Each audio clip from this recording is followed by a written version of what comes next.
शेतातून गवारीच्या शेंगा तोडण्यापासून ते त्याची झटपट अशी भाजी करेपर्यंत सगळं काही 1 मिनिटाच्या व्हिडिओमध्ये बघणार आहोत आज आपण। आणि या देशी गवारीच्या शेंगा आहेत बरं का। इथे गॅस सुरू केला, कढई ठेवून दिली। आता त्याच्यामध्ये आपण चमचाभर तेल घातले, पाव चमचा मोहरी आणि पाव चमचा जिरे घालायचे।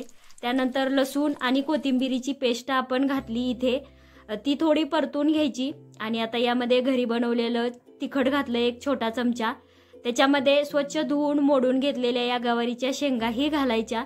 थोडंसं परतून घेतलं की त्याच्यामध्ये चवीप्रमाणे मीठ घातलं। आता 2-3 चमचे इतकं पाणी घालायचं, परत थोडं परतून घ्यायचं। मोठे 3 चमचे शेंगदाण्याचं कूट मी घालते इथे आणि आता हे झाकून ठेवायचं। 3-4 मिनिटे शिजवलं ना ही भाजी तयार होते। शेवटी कोथिंबीर घालून परत परतून घ्यायचं आणि आपली भाजी डब्यासाठी एकदम तयार झाली आहे। अशाच रेसिपीजसाठी ग्रे किचनला नक्की फॉलो करा।